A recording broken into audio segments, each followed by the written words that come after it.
देखिए, जम्मू और कश्मीर दो रीजन्स जब आप 1947 से भी देखेंगे, क्योंकि एक डिफाइनिंग मूवमेंट आई थी हमारे सब कॉन्टिनेंट में कि जब अंग्रेज यहाँ से चले गए, अखंड भारत होता था, तो उन्होंने डिवाइड किया हमें। मैं उसको आजादी नहीं बोलूंगा, मैं डिवीजन बोलूंगा।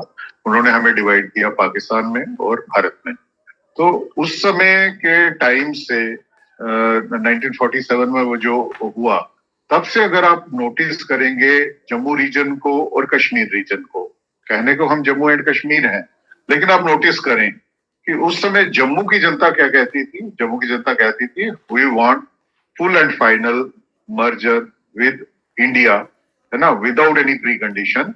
हम सिर्फ और सिर्फ भारतीय हैं, क्योंकि हमारे डोगरा महाराजा हरि सिंह 1931 में ही गोलमेज आंदोलन में डिक्लेयर करके आए थे कि हम भारतीय हैं, मैं भारतीय हूं, और उसके बाद में प्रिंसली स्टेट्स का रिप्रेजेंटेटिव हूं।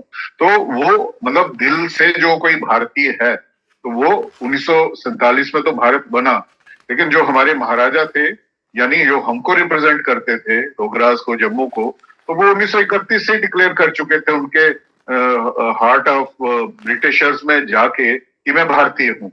तो एक तरफ जम्मू रीजन के रहने वाले वो भारतीय, और दूसरी तरफ कश्मीर रीजन के वो लोग जो कहते हैं कि हमने आना तो भारत के साथ है, लेकिन with ifs and buts, with pre conditions, with special status, with special concessions, है ना, विद हमें अगर आप प्राइम मिनिस्टर बनाओगे, अगर हमें अलग राज्य देके, है ना, उसमें अलग सुप्रीम कोर्ट भी दोगे, अलग सारे इंस्टीट्यूशंस दोगे, भारत की दखलंदाजी लिमिटेड होगी, ये परी कंडीशंस लगा के with separatist mentality, Jammu region with nationalist mentality and Kashmir region with separatist mentality. और वो unfortunately the New Delhi, the power centre in India, they yielded to them. उन्होंने उनकी बातें मान ली, है ना। जम्मू को दरकिनार किया। हमारे महाराजा के साथ क्या ट्रीटमेंट हुआ, उनको तो जम्मू कश्मीर से बाहर कर दिया गया षड्यंत्र के तहत, और पावर सारी शेख अब्दुल्ला को सौंप दी गई, who had a separatist tendency। तो दो तरह के रीजन्स जम्मू कश्मीर में उसी टाइम इवॉल्व हुए और बन चुके थे और आगे बढ़ते गए।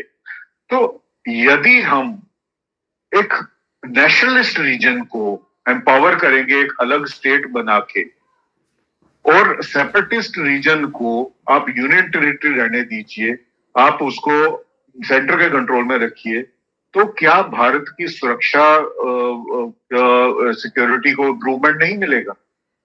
जो ये बोलते हैं कि भारत की सुरक्षा point of security point of view से isn't it advantages for country called India, जहां पे एक सैनिक आके सेफ महसूस करेगा, भारतीय सैनिक। जब कश्मीर में हमारा सैनिक होता है तो उसको लगता है पता नहीं कहां से कोई अटैक हो जाएगा, कहां से कोई इन्फॉर्मर बैठा होगा, उनकी मूवमेंट को आगे ट्रांसमिट कर रहा होगा, कहां कोई पत्थरबाजी कर रहा होगा, कहां उनकी जान को करता है खतरा है, और कहां एक जम्मू रीजन है जहां पे वो they will feel at home कि ये हमारे भारतीय लोग हैं।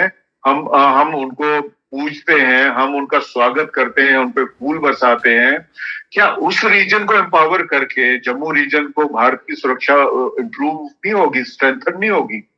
तो ये सिक्योरिटी पॉइंट ऑफ व्यू से। और दूसरा, जम्मू एक राज्य, एक एक एडजॉइनिंग जो कश्मीर है, और दूसरी तरफ पंजाब है। पंजाब भी पाकिस्तान स्पॉन्सर्ड इंसर्जेंसी का शिकार रहा है, और पाकिस्तान की हमेशा कोशिश है वहां भी टेररिज्म रिवाइव करने की। और दूसरी तरफ कश्मीर है जहां पे वो कोशिश कर ही रहा है कि टेररिज्म वहां चलता रहे। तो बीच में एक ऐसा रीजन जहां पे ऐसी कोई चीज होने की संभावना ना हो, उसको अगर हम स्ट्रेंथन और एम्पावर करते हैं, तो क्या वो देश हित में नहीं है? क्या वो हमारी सुरक्षा को नहीं बढ़ाएगा? क्या वो इस रीजन में भारत की स्टेबिलिटी को नहीं बढ़ाएगा? तो मुझे तो ये लगता है कि हमारे सुरक्षा एक्सपर्ट्स हैं, इस एंगल से इसको जरूर सोचना चाहिए।